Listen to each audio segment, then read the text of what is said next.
ভক্তি মুক্তি করে। এসো পতিত পাবন গুরু গো, এসো ভক্তি মুক্তি করে।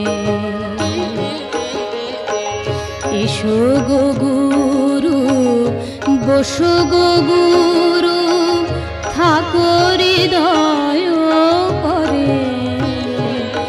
এসো পতিত পাবন গুরু গো, এসো ভক্তি মুক্তি করে।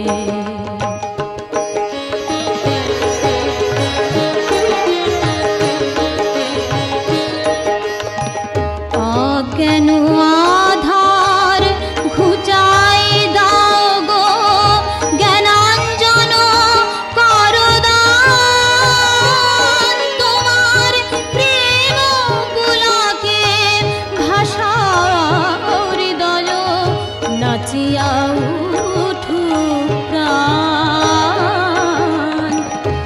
অজ্ঞান আধার ঘুচাই দাও গো, জ্ঞানাঞ্জন করো দান। তোমার প্রেম পুলকে ভাষাও হৃদয়, নাচিয়া উঠু প্রাণ।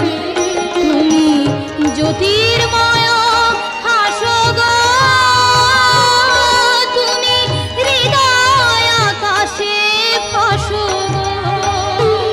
তুমি জ্যোতির্ময় হাসো গো, তুমি হৃদয় আকাশে ভাসো।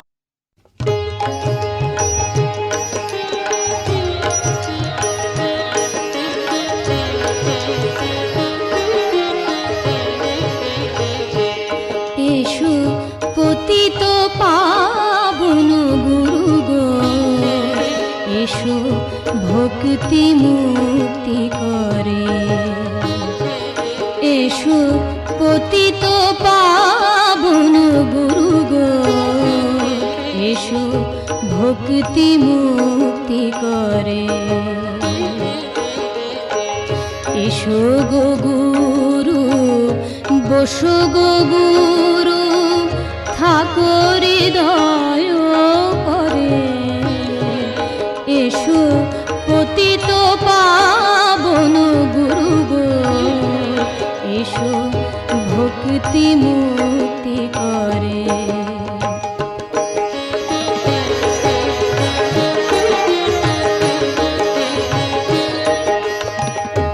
অজ্ঞান আধার ঘুচাই দাও গো,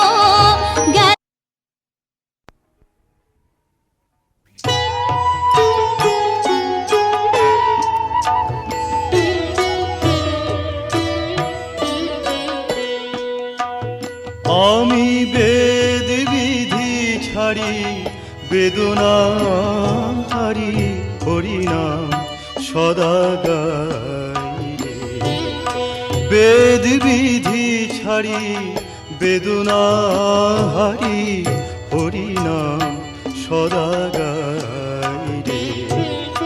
হয় হোক মম লক্ষ জনম, তাহে কোনো ক্ষতি নাই রে। বেদ বিধি ছাড়ি, বেদনা হারি, হরিনাম সদা গাই রে।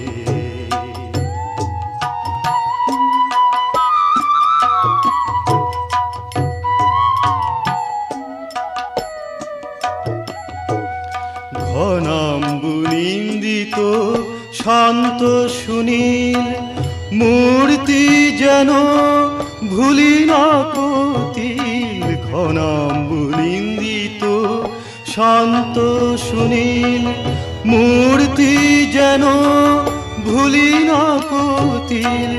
নিত্য নৃত্য করে যেন মোর, নিত্য নৃত্য করে যেন মোর চিত্ত যমুনা পুলিনে। বেদ বিধি ছাড়ি, বেদনা হারি হরিনাম সদা গাই রে।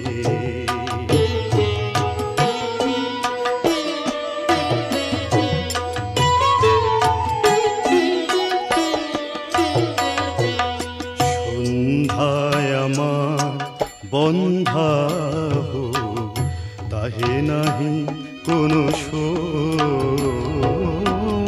তর্পণ জল অর্পণ বিনা রধূপ পিতৃলোক। সন্ধ্যায় আমার বন্ধা হোক, তাহে নাহি কোনো শোক। তর্পণ জল অর্পণ বিনা রধূপ পিতৃলোক।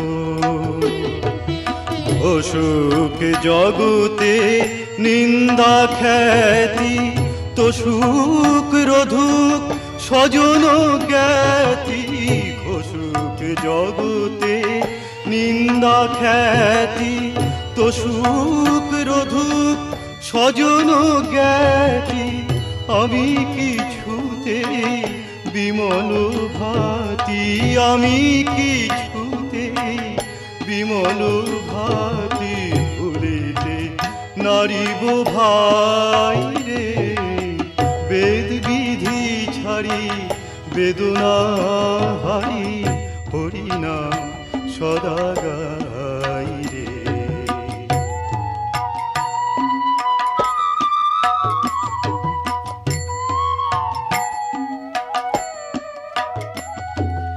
ক্ষুব্ধ পরাণ চাহে গোবিন্দ, নামামৃতে সদা ভাসিতে। ক্ষুব্ধ পরাণ চাহে গোবিন্দ, নামামৃতে সদা ভাসিতে। মুগ্ধ মানসে আত্ম ভুলিয়ে হরি হরি বলি নাচিতে। আহা মুগ্ধ মানসে আত্ম ভুলিয়ে হরি হরি বলি নাচিতে। হরি বল হরি বল হরি বল হরি বল। চাহে না কো আর শৌর্য বীর্য, চাহে না পরাণ বিশাল রাজ্য। চাহে না কো আর শৌর্য বীর্য, চাহে না পরাণ বিশাল রাজ্য। ধর্ম অর্থ কাম সকলি ত্যাজ্য, ধর্ম অর্থ কাম সকলি ত্যাজ্য। মুখের মুখে ছাই রে, বেদ বিধি ছাড়ি বেদনা হারি হরিনাম সদা গাই রে। আমি হরিনাম সদা গাই রে, আমি হরিনাম সদা গাই রে।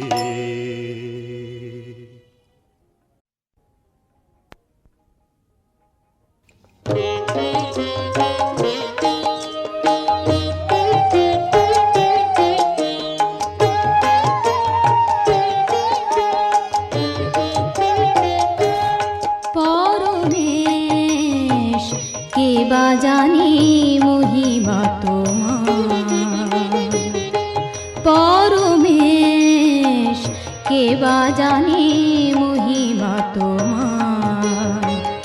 ওই যে কুসুমগণ দুলিতেছে অনুক্ষণ, ওই যে বিহঙ্গ কুল রূপে যার নাহি তুল। ওই যে কুসুমগণ দুলিতেছে অনুক্ষণ, ওই যে বিহঙ্গ কুল রূপে যার নাহি তুল। নেচে নেচে গাহিতেছে করুণা তোমার, নেচে নেচে গাহিতেছে করুণা তোমার। পরমেশ কে বা জানে মহিমা তোমার।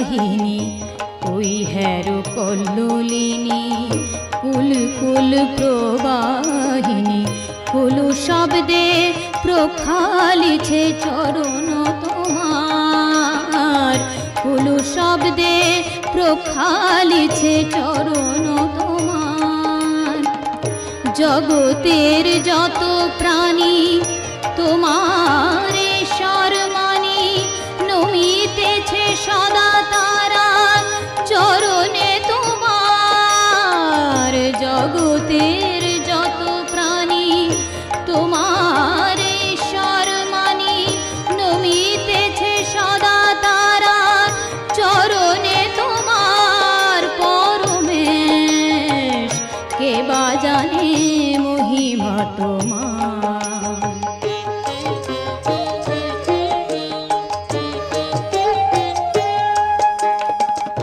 আমি যে অধম প্রাণী ভক্তি স্তুতি নাহি জানি আমি যে অধম প্রাণী ভক্তি স্তুতি নাহি জানি অনুকূলে কৃপা করি দাও হে চরণ তার অনুকূলে কৃপা করি দাও হে চরণ তার পরমেশ কে বা জানে মহিমা তোমার ওই যে কুসুম গান দুলিতেছে অনুক্ষণ ওই যে বিহঙ্গ কুল রূপে যার নাহি তুল নেচে নেচে গাহিতেছে করুণা তোমার পরমেশ কে বা জানে মহিমা তোমার পরমেশ কে বা জানে মহিমা তোমার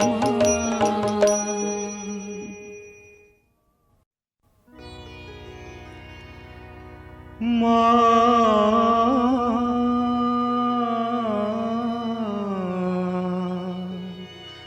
মা মা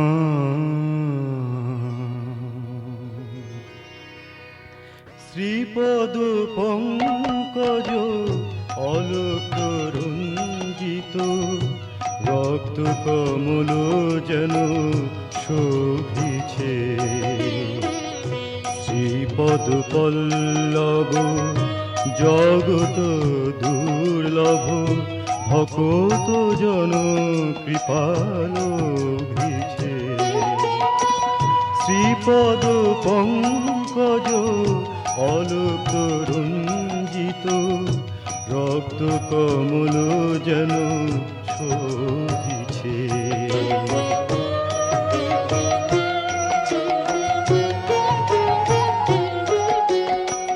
মাধুরী মণ্ডিত মমতা সিঞ্চিত দুনয়নে করুণা ঝরিছে তাপস বন্দিত চরণ যুগল হৃদয় পদ্ম আলো করিছে শ্রীপদ পঙ্কজ অলোক রঞ্জিত রক্ত কমল যেন শোভিছে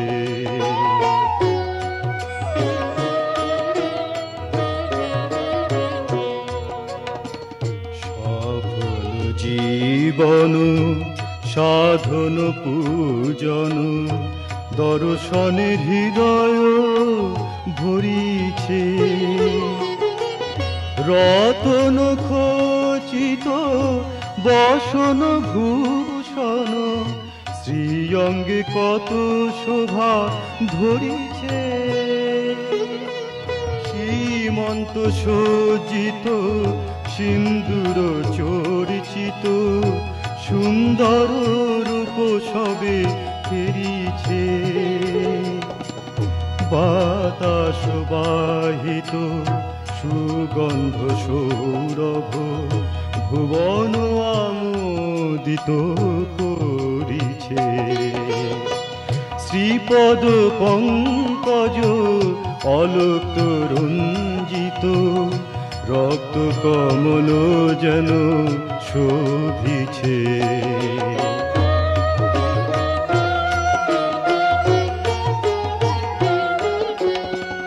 লাবণ্য প্রভায় বিভূতি বিভায় প্রকৃতি অপরূপ সাজিছে। দেব প্রসবিনী জগত জননী জগতে বরাভয় দানিছে। শ্রীপদ পঙ্কজ অলোক রঞ্জিত রক্ত কমল যেন শোভিছে।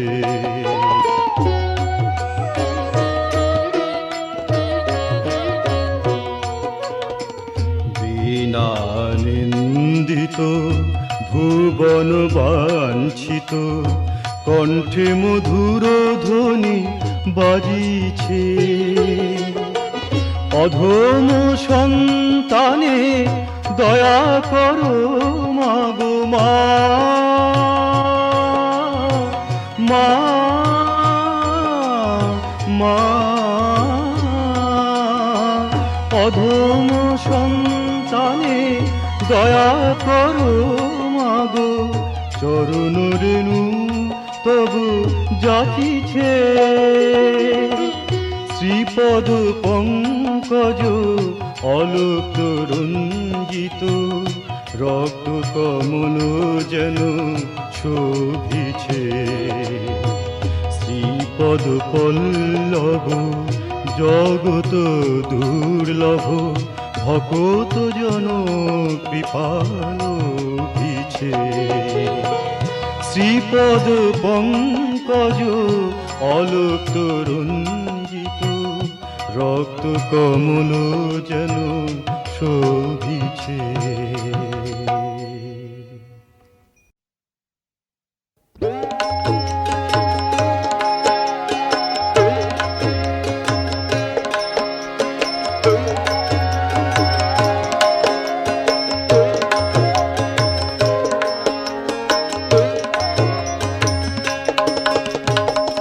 সংসার মায়ার বিষে দহিছে যে কায়, তুমি বিনা কে দেবে গো শান্তির উপায়।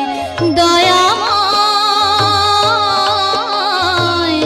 ও গো প্রেমময়, সংসার মায়ার বিষে দহিছে যে কায়, তুমি বিনা কে দেবে গো শান্তির উপায়।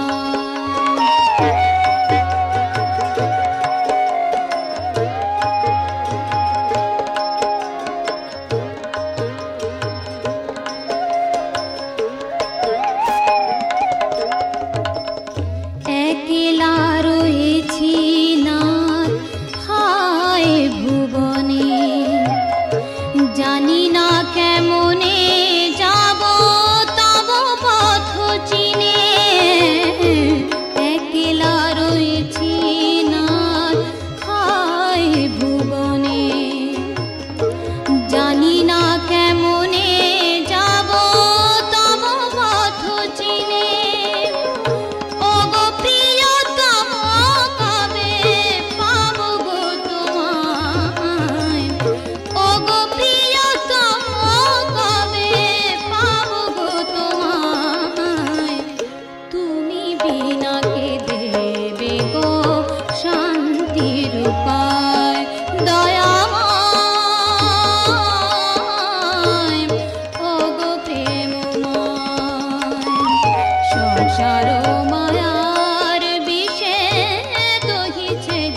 দিনহীন আমি নাই বিবেকেও চেতনা কুসঙ্গে জনম গেল বিফলে যে হায় কুসঙ্গে জনম গেল বিফলে যে হায় তুমি বিনা কে দেবে গো শান্তির উপায় দয়াময় ও গো প্রেমময় তুমি বিনা কে দেবে গো শান্তির উপায় সংসার মায়ার বিষে দহিছে যে কায় তুমি বিনা কে দেবে গো শান্তির উপায় তুমি বিনা কে দেবে গো শান্তির উপায়।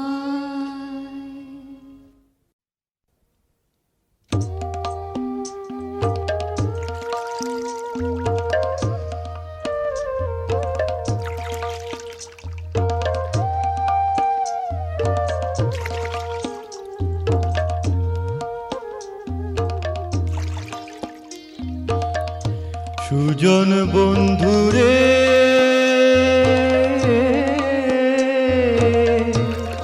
ও বন্ধু আমার তুমি বিনা মনের মানুষ না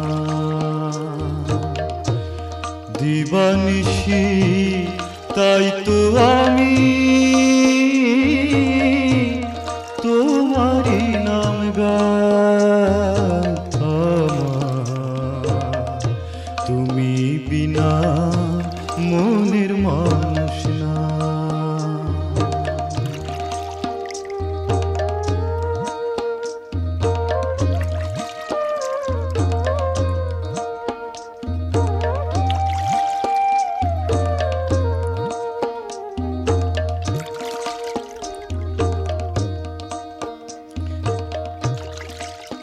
এবার সারা জীবন পথে পথে চলবো সুখে তোমার সাথে সারা জীবন পথে পথে চলবো সুখে তোমার সাথে ঘর ছেড়ে আজ পথ ধরিলাম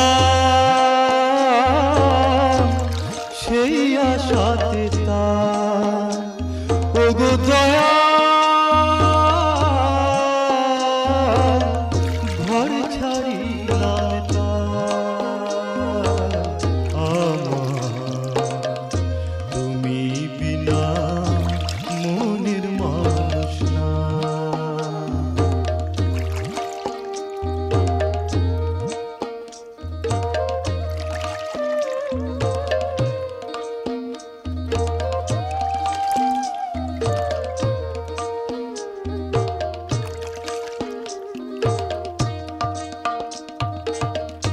তুমি যখন হাসাও মোরে ভুবন কাঁপে সুখের ঘোরে তুমি যখন কাঁদাও আমায় কাঁদতে ভুলে যায় ওগো দয়া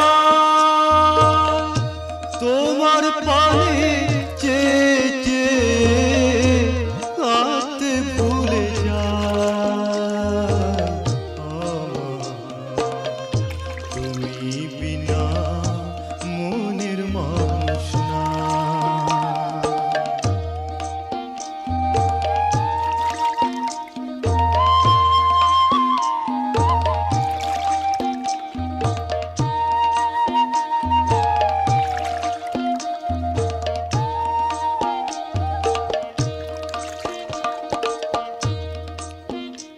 আমার তোমার মতো সুখে সুখী তোমার মতো দুঃখে দুঃখী তোমার মতো সুখে সুখী তোমার মতো দুঃখে দুঃখী তোমার মতো দরদি কেউ না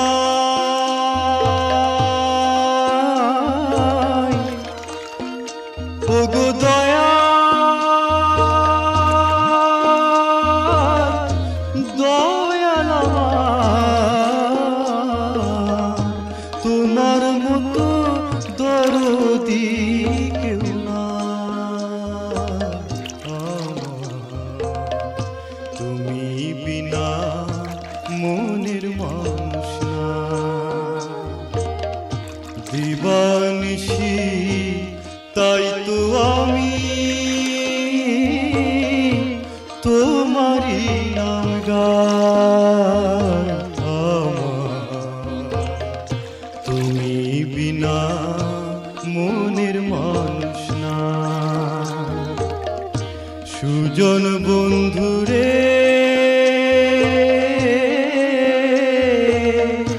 ও বন্ধু আমার তুমি বিনা মনের মানুষ না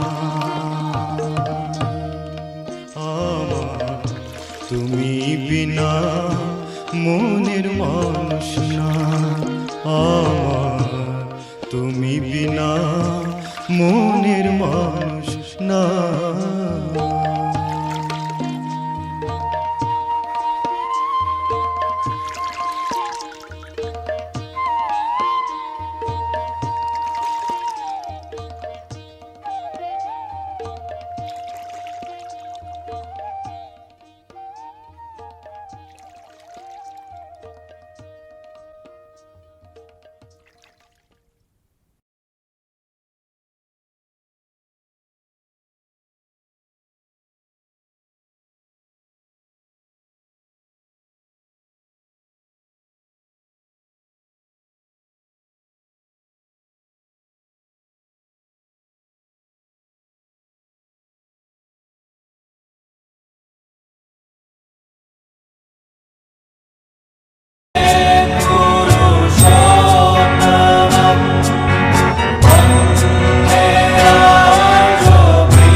বন্দে পুরুষোত্তমম वन्दे पुरुषोत्तमम् বন্দে পুরুষোত্তমম বন্দে পুরুষোত্তমম वन्दे पुरुषोत्तमम् वन्दे पुरुषोत्तमम् वन्दे पुरुषोत्तमम् বন্দে পুরুষোত্তমম প্রেজ দ্য লর্ড বন্দে পুরুষোত্তম বন্দে পুরুষোত্তমম वन्दे पुरुषोत्तमम् বন্দে পুরুষোত্তমম वन्दे पुरुषोत्तमम् वन्दे पुरुषोत्तमम् वन्दे पुरुषोत्तमम् বন্দে পুরুষোত্তমম वन्दे पुरुषोत्तमम् বন্দে পুরুষোত্তম वन्दे पुरुषोत्तमम् वन्दे पुरुषोत्तमम् वन्दे पुरुषोत्तमम्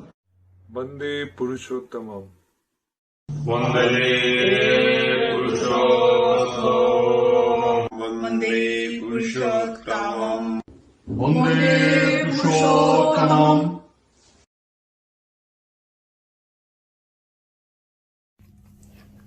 Vande Purushottamam, Vande Purushottamam, Vande Purushottamam.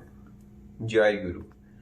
On behalf of Satsang Canada, I would like to welcome you all to the Canadian National Virtual Utsav 2021. On this unprecedented situation, we are offering our prayer to the lotus feet of 𝗓𝗏 Thakur Anukul Chandra, Acharya Dev Sri Sri Dada, and Reverend family member of Thakur family. May Thakur bless us all and keep us safe from the global pandemic. Our Utsav starts with morning prayers followed by discussions and cultural events. Please be with us in this spiritual event and enlighten yourself by the signs of being and becoming. Radha स्वामी नाम जोगावे सोई तरे कल कलेश सब नाश सुख पावे सब दुख हरे ऐसा नाम अपार कोई भेद न जाने जो जाने सो पार बहुल न जग में जन्मई राधा स्वामी गाय कर जन्म सुफल कर ले यही नाम निज नाम है मन अपने धर ले बैठक स्वामी अद्भुति राधा निरख निहार और न कोई लख सके शोभा अगम अपार गुप्त रूप जहाँ धारिया राधा स्वामी नाम बिना में हर नहीं पावे जहाँ कोई विश्राम करू बंदगी राधा स्वामी आगे जिन पर ताप जीव बहु जागे बारंबार करू प्रणाम सद्गुरु पद्म धाम सतनाम आदि अनादि जुगदि अनाम संत स्वरूप छोर निज धाम आवे भवजल नाव लगाए हमसे जीवन लिया चढ़ाई शब्द बिढ़ाया सुरत बताई कर्म भरम से लिया बचाई कोटि कोटि करु वंदना अरब खरब दंडोत राधा स्वामी मिल गए खोला भक्ति का सोत भक्ति सुनाई सबसे न्यारी वेद कते बनता ही विचारी सत्य पुरुष चौथे पदवासा संतन का वह सदा विलासा सो घर दर्शाया गुरुपुरे बीन बजे जहाँ अचरज दूरे आगे अलग पुरुष दरबारा देखा जाए सुरत शिशारा तिस पर अगम लोक न्यारा संत सुरत कोई करत विहारा कहाँ से दर से अटल अटारी अद्भुत राधा स्वामी महल सवारी सूरत हुई अति कर मगनानी पुरुष अनामी जाए समानी करू बंदगी राधा स्वामी आगे जिन पर ताप जीव बहु जागे बारंबार करू प्रणाम सद्गुरु पद्म धाम सतनाम करू बंदगी राधा स्वामी आगे बार बार कर जोर कर सविनय करो पुकार साधु संग महि देवलित परम गुरु दातार कृपा सिंधु समर्थ पुरुष आदि अनादि अपार राधा स्वामी परम पितु मैं तुम सदा आधार बार बार बर जाऊं तन मन और चरण पार क्या मुखले मैं गाऊं मेहर करी जस कृपा करो धन्य धन्य गुरुदेव दया सिंधु पुरन धनी नित्य करो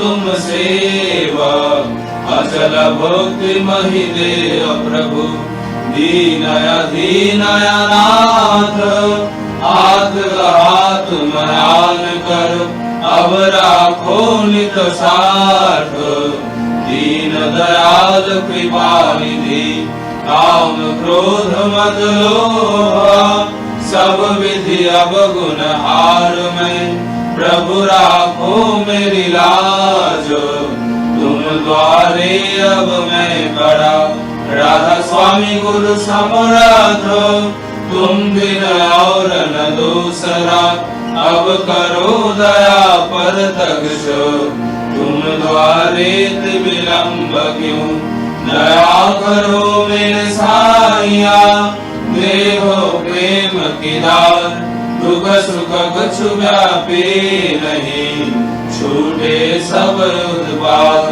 दया करो मेरे साइया देव प्रेम की दार दुख सुख कछु व्यापी नहीं छूटे सब उत्पाद बार बार कर जोड़ कर सविनय कर पुकार साधु संग महि देव नित परम गुरु दातार साधु संग महि देव नित परम पिता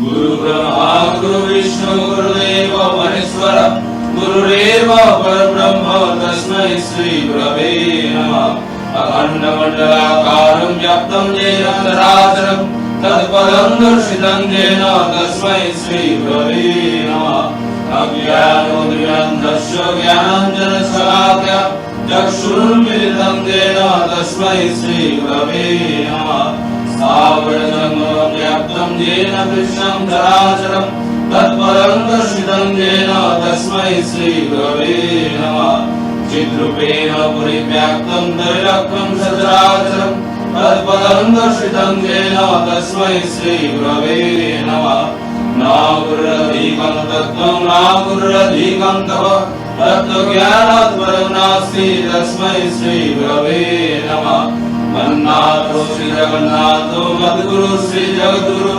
मदात्मा सर्वभूतात्मा तस्मै श्री गुरवे नमः गुरुरादिनाथीश्वर गुरु परम दैवतं गुरु परतरं नास्ति तस्मै श्री गुरवे नमः ब्रह्मानन्दं परम शुभदं केवलं ज्ञानमूर्तिं गण्डातीतं गगनसदृशं दत्तमशादिलक्ष्यम् एकं नित्यं निर्मलमचलं सर्वधीशास्त्रिभूतं भावातीतं त्रिगुणरहितं सद्गुरुं त्वां नमामि सद्गुरुं त्वां नमामि सद्गुरुं त्वां नमामि।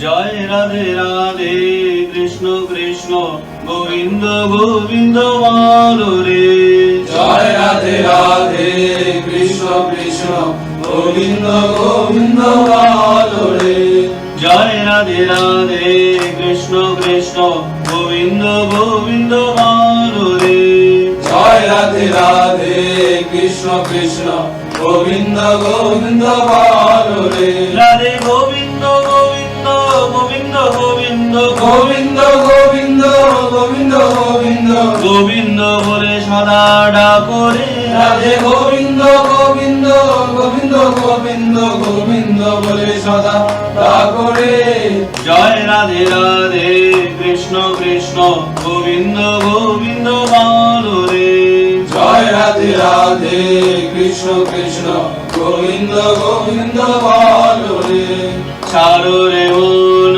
কপট চাতুরি বদনে বলো হরি হরি ছাড়ো রে মন কপট চাতুরি বদনে বলো হরি হরি হরি নাম পরম ব্রহ্ম জীবেরই মূল ধর্ম নাম পরম ব্রহ্ম জীবেরই মূল ধর্ম অধর্ম কুকর্ম ছাড়ো রে হরি নাম পরম ব্রহ্ম জীবেরই মূল ধর্ম অধর্ম কুকর্ম ছাড়ো রে জয় রাধে রাধে কৃষ্ণ কৃষ্ণ গোবিন্দ গোবিন্দ বলো রে জয় রাধে রাধে কৃষ্ণ কৃষ্ণ গোবিন্দ গোবিন্দ বলো রে ছাড়ো রে মন ভবের